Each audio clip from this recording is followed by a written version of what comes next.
Live from Southwest Florida's news source, this is Fox 4 News at 6. Four in your corner following breaking news right now. One of the suspects in the Boston bombings is dead, and the manhunt continues for a second suspect as the city of Boston remains on lockdown. Thousands of police officers going door to door looking for the 19-year-old man that's believed to be behind Monday's deadly attacks. Now, police say the suspects are brothers. The older one was killed in an early morning gunfight. The other one able to get away, and that massive search for him is still going on right now. Stacey Cohen is in the Boston suburb of Watertown, Massachusetts, with the very latest developments. The city of Boston and surrounding areas brought to a standstill in the midst of a massive manhunt. Keep the doors locked and not open the door unless there is a uniformed, identified law enforcement officer on the other side of it. Law enforcement and federal officials combing the area as schools and businesses shut their doors. At the center of the chase, 19-year-old Jahar Tsarnaev, identified as one of the suspects in Monday's bombings at the Boston Marathon.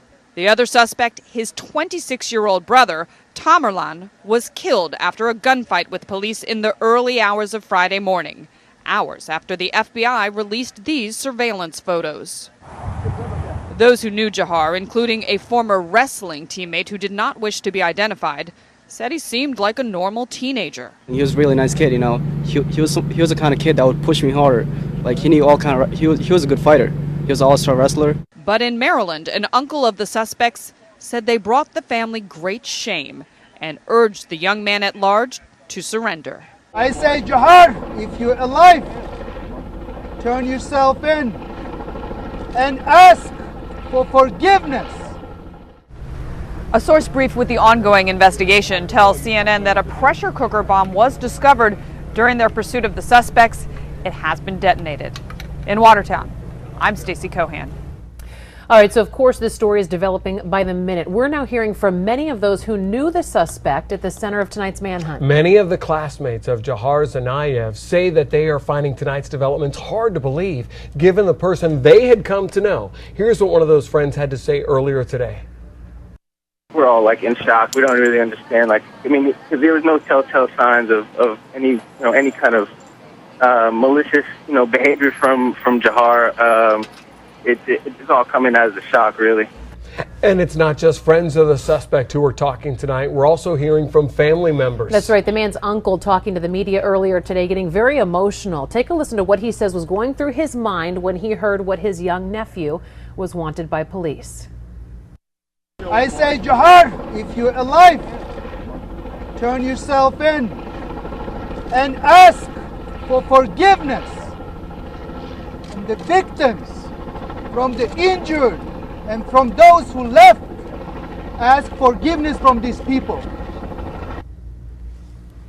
Four in your corner now, giving you a live look at the scene in Boston. We are waiting for authorities to step up to the podium there and let us know the very latest information they have right now. We do know the search is continuing in that neighborhood in Watertown, Massachusetts. They have not indicated exactly what they found so far, but they continue to look for that 19-year-old bombing suspect. As soon as authorities step to these microphones with the latest information, you will see it live right here on Fox 4 News at 6. All right, with this whole situation, the entire city of Boston has essentially been put on lockdown. Never happened before. People being told to stay in their homes, businesses told to close their doors, and most schools and universities are shut down all day. One of those campuses that's been closed is Suffolk University, which is right in the heart of Boston. The whole school is on lockdown. We are joined via Skype by a professor at the university, Dr. Dana Rosengard, and one of the thousands staying in their homes right now. What's the scene like right now? Well, Emily and Patrick, it's just a very eerie and odd situation. You know, here in Boston, we're used to snow days when we get so much snow that things are closed. But it is a perfectly lovely spring day here, but we're just not allowed to go outside. It's sort of crazy. Dr. Rosengard, what is going through your mind as you're sitting in your home? The entire city's on lockdown right now. What's going through your mind at this moment?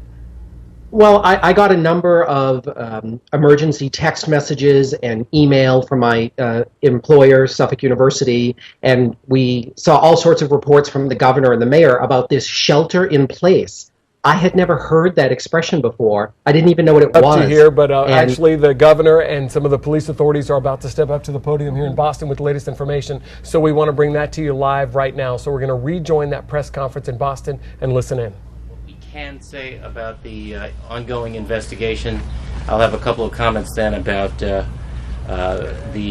stay indoors request and the T, and then we will turn it over to the mayor and then to Chief DeVoe from Watertown here. So first to Colonel Alpert. Thank you, Governor. Good afternoon. I certainly want to thank all of you for your patience. I know you're all tired. We certainly are as well. But we remain committed to this. We do not have an apprehension of our suspect this afternoon, but we will have one. We're committed to that. I want the neighborhood here in Watertown to know that we went through about 20 streets here, door to door, with our tactical teams. We knocked on doors to ensure that everyone was safe in their homes and that they saw the police on their streets. We did limited searches of those homes to render them safe. We've also followed a number of leads this afternoon that have taken us in various places in eastern Massachusetts, and none of those leads have been fruitful to this point. There's much left to be done, including ballistics and forensics work that will be concluding in Boston in the next few days. We also have a scene up here, forensic scene, where we had some exploded and unexploded ordnance there that were made safe and removed during the course of the afternoon. That is still ongoing, but should be completed shortly. We are going to draw back our tactical teams, but the state police will be providing additional patrols to the town of Watertown over the next about 2 to 3 days. For the neighbors and the citizens of this community, we're going to have for the chief an additional 10 state police patrols augmenting the Watertown police in those neighborhoods, 3 shifts a day, probably through Monday. So again, I want to emphasize, this is a complicated investigation that's being led by the FBI. Our presence here today was about the safety of the people in the community. We're confident that we did that to the best of our ability. Unfortunately, we don't have a positive result at this point. But for the sake of everyone that were hurt or killed during the marathon, or those police officers that lost their life or were seriously injured, we are committed to seeing a conclusion to this case. Thank you. Thank you, Colonel. In light of the status of the investigation here in Watertown and the developments in the course of the day, the stay indoors request is lifted. The T is open, effective immediately, the MBTA, effective immediately. We are asking the public to remain vigilant if you are out.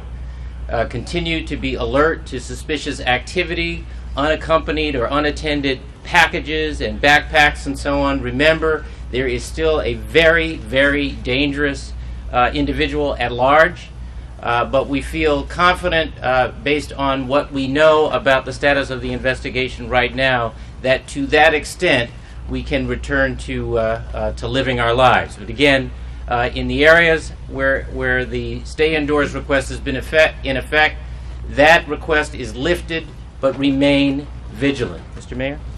Thank you, Governor. Let me just say to the public out there, thank you for your cooperation for the last several hours. Stand by was very helpful to us as the very different police departments went to work on this investigation. Yes, we do not have the individual arrested yet and brought to justice, but let me just say we have a lot of leads out there. I'm asking the public to continue to cooperate with us. You know, Boston will stand tall. We'll never stand down. Not to all of my citizens out there in the city of Boston. Thank you for your cooperation. Thank you to the business community for working with us over the last several hours. I'm close to the business. Big economic loss for them, but together we're going to get through this crisis. Thank you. Chief? Thank you. Again, my message is to the community of Watertown. It's a little different what we're going to do here. You're going to see saturated patrols. As the Colonel said, state police will be out. Local communities are going to support us. NEMLIC will be here. So we are going to see a big presence. We've searched a very thorough search of the 20-block interior. Unfortunately, as you know, we didn't have any results. But we're going to continue to move forward as a community. I can't thank the Watertown community enough for what you've done, your strength, but we need it to continue. As you heard, the crime scene is not done yet. That is not going to be collapsed for another few hours at least. So we need your support there, and you please go about your business. I know there's a lot of events in Watertown tomorrow, and we're going to have them. But you're going to see a big police presence as we do that. Thank you, and please say a prayer for those police officers. Thank you. Just one more thing. One more point. I just want to add, there's a photograph of our subject that's been widely distributed. I want to remind the public that it's there. If you see this individual, please, I want to emphasize this, do not take action on your own. We want you to dial 911 to your local police department, and anything that you might know about this individual, please send that to the FBI tip line. This is very, very important. I appealed the other day to the community for your cooperation, and you've come through. We need that continuing cooperation to solve this. Thank you.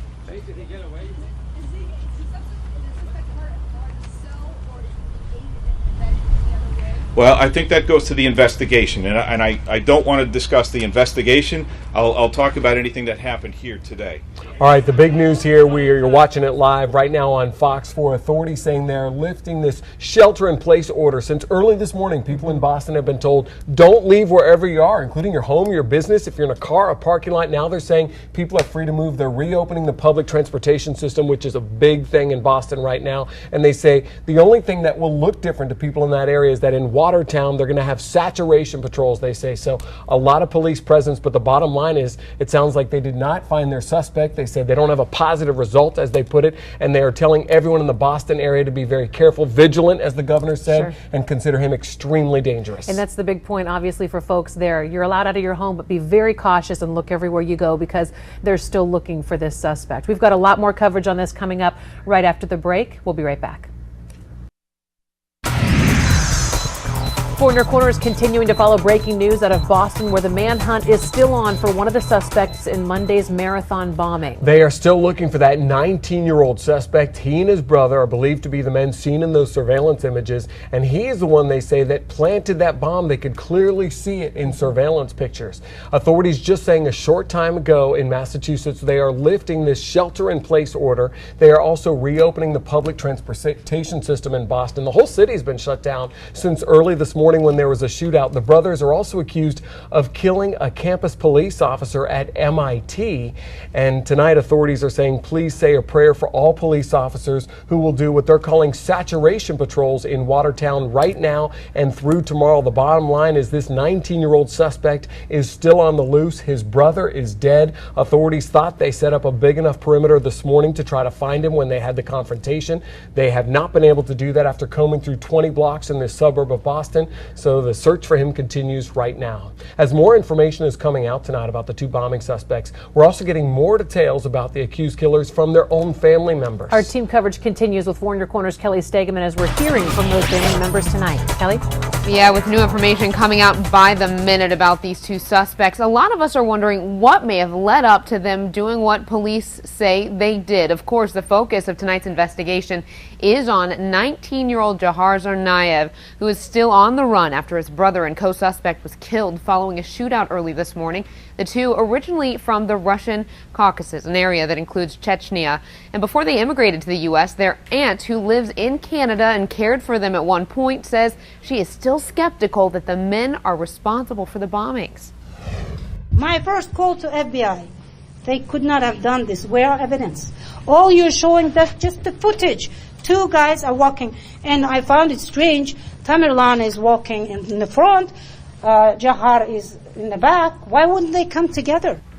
The uncle of the men also spoke to the media today. He was less skeptical about the FBI's labeling of the two as suspects, and he even had a message for the man who is the subject of tonight's all-out manhunt. Again, the only, I say, what I think was behind it, being losers. not being able to settle themselves, and thereby just hating everyone who did. Some strong words from that uncle. Again, he says he had no idea what authorities say his two nephews did. Coming up at 6:45, you'll hear from the suspect's father. You'll want to hear what he has to say on this developing situation. Right now, the search is still on for one of those men. We continue to follow the developments for you on air and online at fox4now.com. In the studio tonight, Kelly Stegeman, Fox 4 in your corner. All right, thank you, Kelly. As we continue to follow this, don't forget to check online as well. We'll continue to update you throughout the newscast as well as online. We're going to change course for a minute. Miss Michelle Cunningham checking the weather for us. A rainy day today. It was rainy for the folks inland, coastal communities. Everyone walks by the radar and the weather center like, oh my gosh, it's raining so much. But it was really in the inland area. So you're right, it was lit up pretty well. And it looks like it's dying down right now. But we're going to go outside to Jim right now because he is enjoying a beautiful evening. A little breezy out there. He's at the opening festivities of the annual Cardboard Regatta in Cape Coral. How is it out there, Jim? Well, I tell you, a lot of people aren't really happy about the wind because you can see a little bit of a chop on the water here.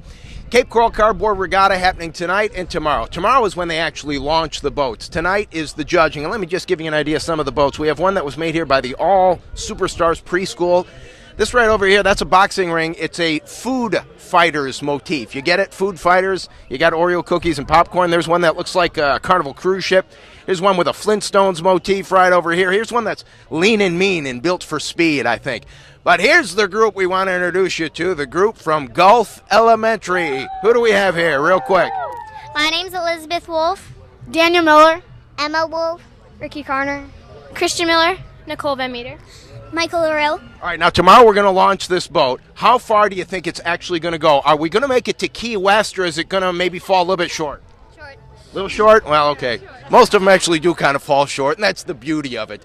All these boats are actually just made of cardboard. Oh, they got a little bit of duct tape, maybe some liquid nails, maybe a couple other little things, but they're basically built of cardboard, and they're all going to be launched tomorrow. Judging is tonight. You can come on out. There's plenty of food, beverages, a lot of fun, great weather. We're hoping for great weather as we look toward tomorrow. It's going to be a changing weekend, that's for sure. Our current temperatures right now in the low to mid 80s. In the dew points, well, they're in the 70s. They're actually close to 70 right now, so you would add those two up and you would say that it feels kind of muggy. Not so, because of the breeze. That wind from the south to southwest at 10 to 15 miles per hour, some gusts higher than that, actually making it feel fairly comfortable tonight. We are hoping, and here's another event that's happening on Sunday, the Bonita Springs Concert Band. We have our final concert Sunday at 2 o'clock at Riverside Park. We're hoping that we're going to be dry. We may be hoping against hope on that one. Here's meteorologist Michelle Cunningham with a look at our weekend forecast. And Jim and I have been going back and forth all week about this cold front that's headed our way. Is it going to be a rainmaker? Is it not? Which day is going to be worse? And it looks like, we'll talk about it in a second. First, let's get to our graphics out there. And we do have a picture. Lehigh Acres, this one's from Brian Rush, and the rain was coming down, and it was rainy in our inland communities today. We didn't see much rain move toward coastal communities. So over the next couple of hours, we're going to see those scattered showers dying down, partly cloudy, breezy, and humid overnight. So here's what the power of 4 looks like tonight. Back to the news desk. Are you looking to make some summer travel plans, but you don't want to break the bank? Coming up, how you can dodge some of those pesky travel fees. And 4 in your corner, giving you a live look at the scene in Boston right now. The microphone where we just heard from the governor of Massachusetts. They are saying people do not have to stay in their homes anymore. They're free to move around, but they advise them to be very vigilant, and they've reopened the transit system. The latest on this story right after this.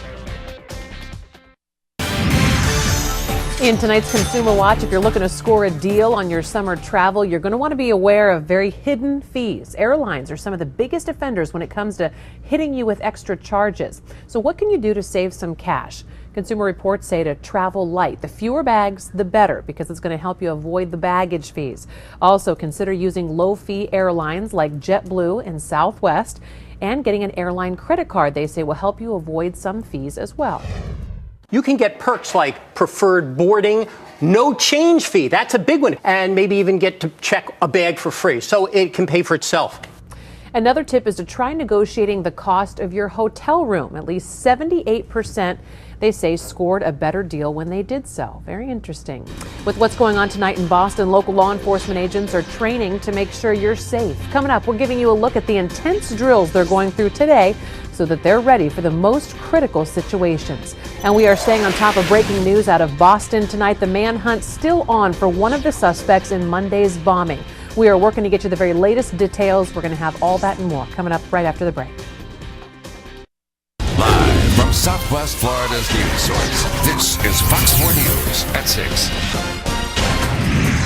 4 in your corner following breaking news in Boston right now. The governor just telling people they no longer have to stay in their homes as they look for that suspect. And new information we're getting right now. The police chief saying they believe he's on foot, that he doesn't have a vehicle, and he's probably still in Massachusetts because of his family ties there.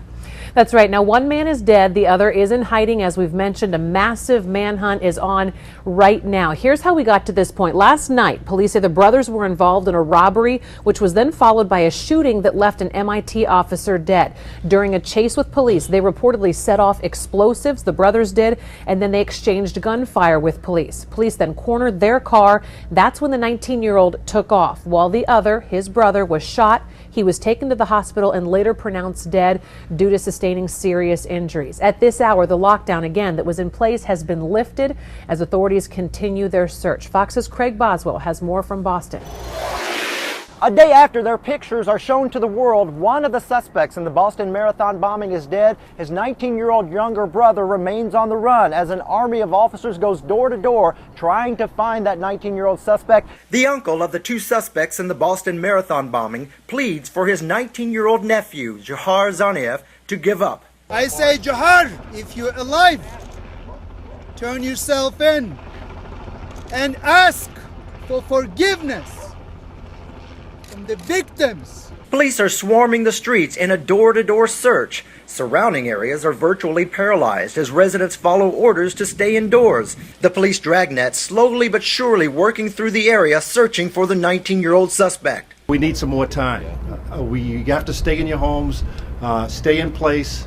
As the Colonel said, we still have some work to do, but I've been assured to all the gentlemen behind me that they're not going to leave until the town is safe. The FBI released photos of 26-year-old Tamerlan Zarnev and his 19-year-old brother Jahar yesterday. Hours later, the two were involved in a long night of violence involving the fatal shooting of an MIT police officer and the wounding of a transit police officer, and a car chase and a gun battle where the two hurled explosives at police, resulting in the lockdown of parts of Boston and the suburbs. The older brother was killed in the battle. Officers are trying to take that second suspect alive in an effort to determine if there are any other possible suspects. In Boston, Craig Boswell, Fox News.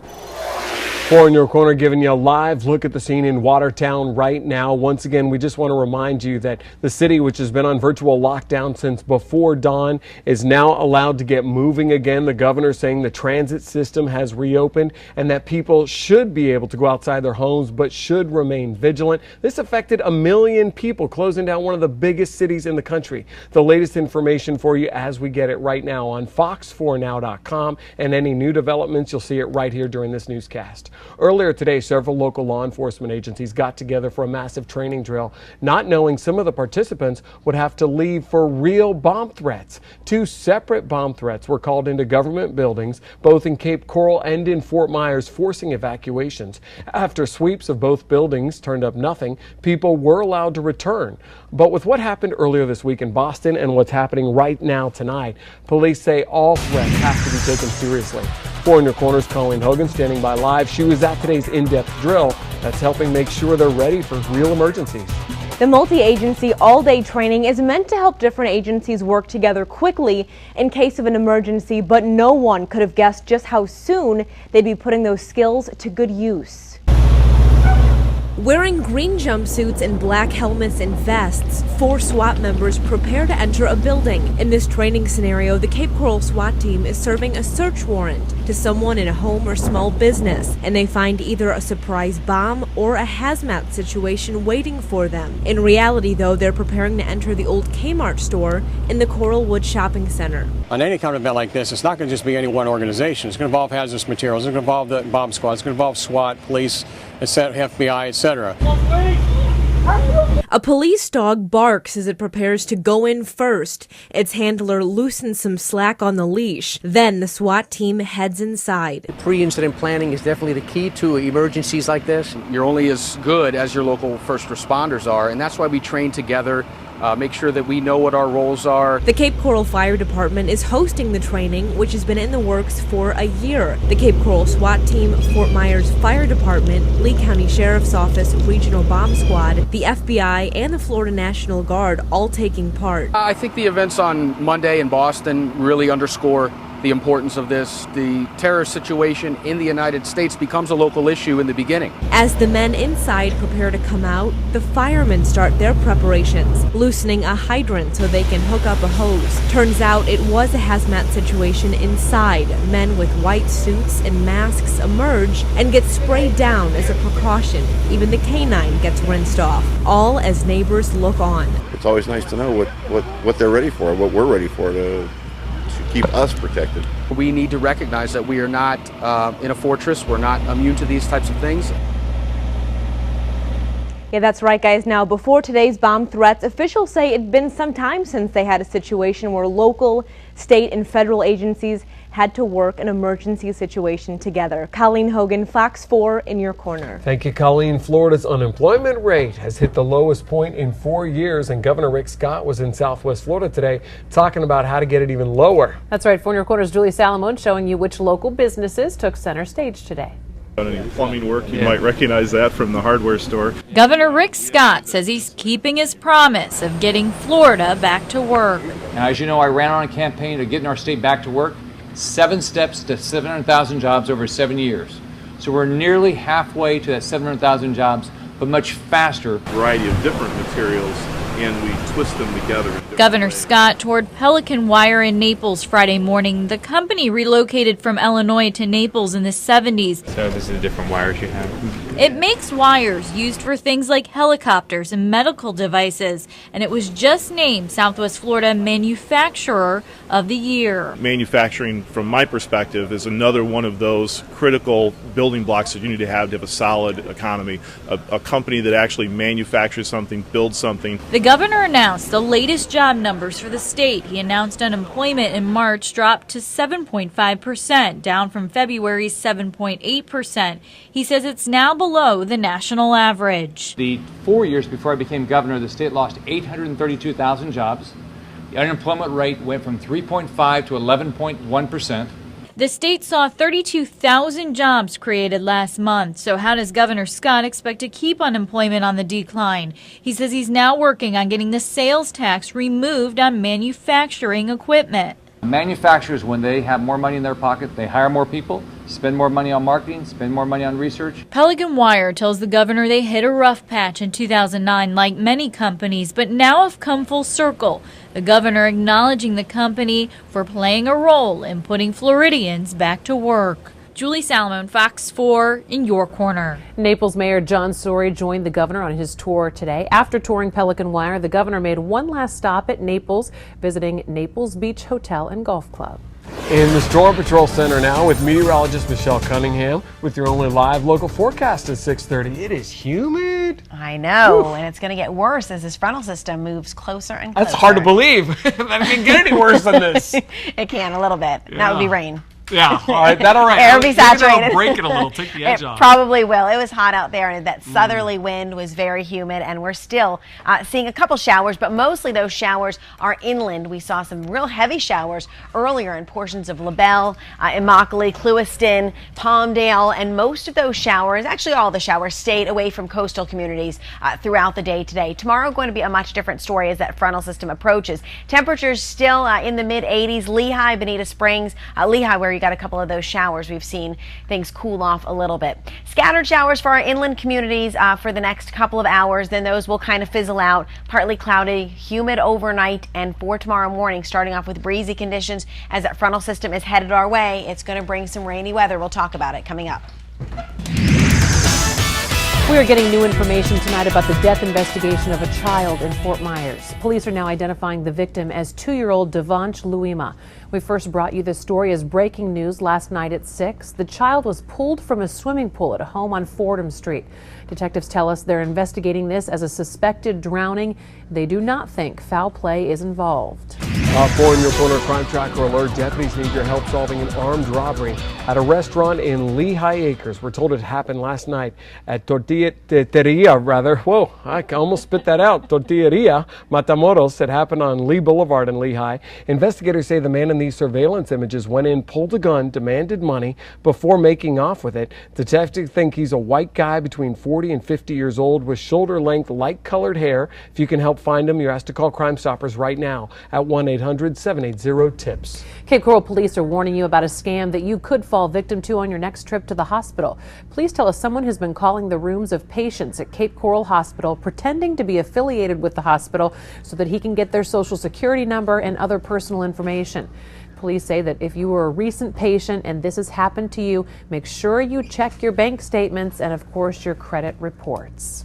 Still to come with All Eyes on Boston tonight, some Southwest Florida runners are coming together to help the survivors of Monday's marathon bombings. See how they're offering their support.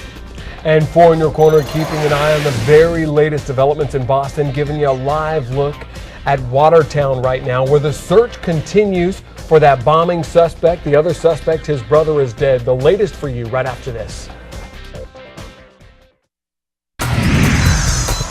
For In Your Corner continuing to follow breaking news out of Boston, where the manhunt is on tonight for one of the suspects in Monday's marathon bombing. They are looking for this 19-year-old suspect. His name is Jahar Tsarnaev. He and his brother are the men believed to be in those surveillance images. They were released by the FBI last night. Here is what's happened just in the past 24 hours that brought us to this point. All right, late last night, there was a robbery of a convenience store. At 11 o'clock, police are called to the MIT campus, where University police officer Sean Collier was shot and later died. They believe the brothers were responsible for both of those. Now, police say the two suspects hijacked a car at gunpoint in Cambridge, Massachusetts, and took the driver hostage. And about a half hour later, after driving around with the hostage in the car, let that person go. At 1 this morning, police catching up with the vehicle, and the chase was on. The suspects throwing explosives from the car at police and firing shots at officers, resulting in that shootout. One officer was wounded, and one of the brothers was killed. That younger one, the 19-year-old, actually backed over his own brother's body in a car and took off. And tonight, the manhunt for him continues. Their father says they're innocent. Someone framed them. I don't know who exactly did it, but someone did. And being cowards, they shot the boy dead. There are cops like this. Now, an uncle of the brothers is calling them losers tonight and has called on the one who's on the loose to turn himself in, saying he's bringing shame to the family, and everybody in Chechnya. That's where they're from originally, although one of them's an American citizen, the one who's on the loose right there. As authorities run around Boston in a hunt for justice, others are running for Boston and the marathon that screeched to a halt this week. Our team coverage continues with 4 In Your Corner's Kelly Stegeman, who's showing you how Southwest Florida this weekend plans to run for a reason. Organizers of the special run say they've had phone calls from people just wanting to do something. So Sunday, a group will head down McGregor Boulevard with these words proudly displayed on their chest: Runners United to Remember. Just wish there was something I can do. Fort Myers runners are using their feet to express what's in their heart. I see what's going on out there, and I feel bad for everyone, feel bad for the runners and their families. Michael Sen has been watching the events unfold in the Boston bombings. Nonstop. This weekend, he will show support the only way he knows how, by running with other Southwest Floridians in honor of the struggling city. I think people are at such a loss. They feel so empty and, how could this happen? Why would this happen? Candace Pemberton owns Run Florida on McGregor Boulevard. Maybe it'll help people through the process of just being out there and doing something. She's organizing the 5-mile run Sunday. There's no cost and no competition. It's really laid back, just getting together and appreciating what we have and what we didn't have to go through, and trying to remember Boston.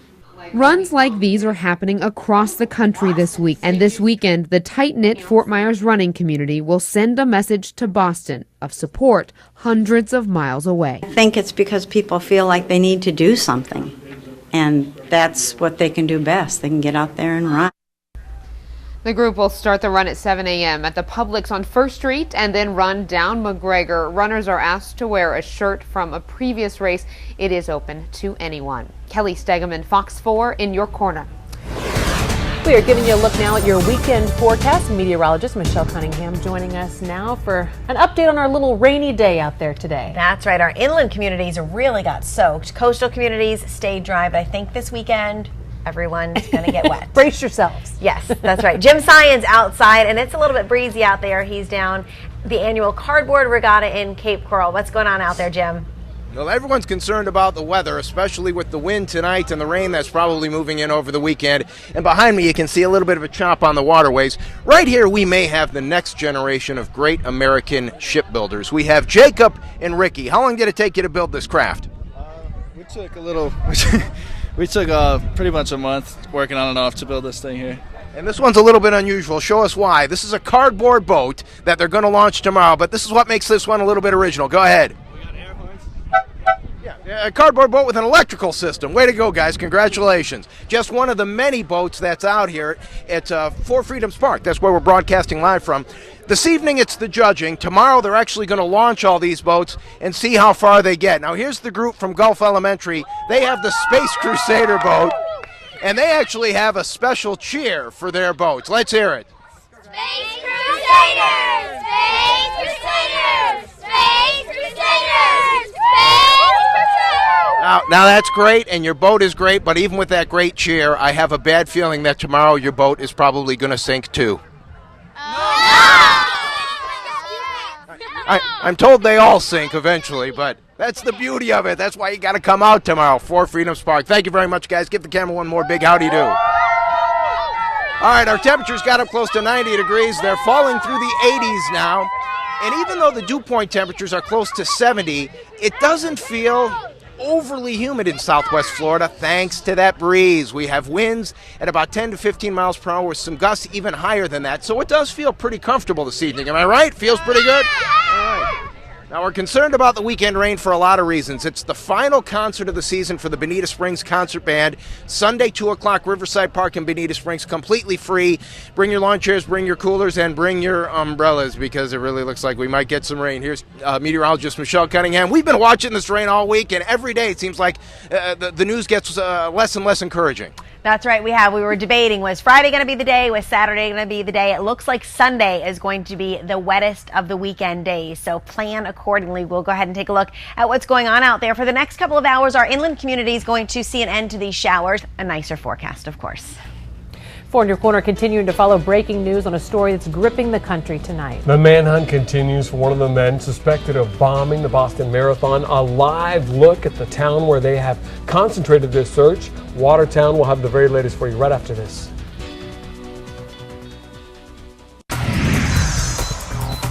Four in your corner continuing to follow breaking news out of Boston tonight, where the manhunt is on for one of the suspects in Monday's marathon bombing. The other prime suspect, his brother, was killed in a shootout late last night, and the other one's still on the run. Police put the city on lockdown this morning. They just lifted that lockdown within the past hour, and mass transit's moving again. We've got live coverage from our Fox affiliate in Boston right now. Let's listen in. Home order, which was big for the residents who have been forced to stay home all day long because of the dangerousness of the situation. And during the press conference today, they also said to all the people, to the victims' families, and to the people in the hospitals and the people hurt during Monday's marathon, as well as the police officer hurt and the family of the police officer killed, that they are committed to seeing a conclusion, even though they don't have an apprehension today. They ask that if you are going out, that you remain vigilant, obviously. Look around your surroundings. Be sure to cast a long eye, to make sure that if you see someone you feel maybe someone that resembles this image right here that you're looking at of this individual, suspect number 2, a white hat suspect who was as described for a time. All right, you're listening to some of the live coverage from the Fox television station in Boston, and more for you right after this.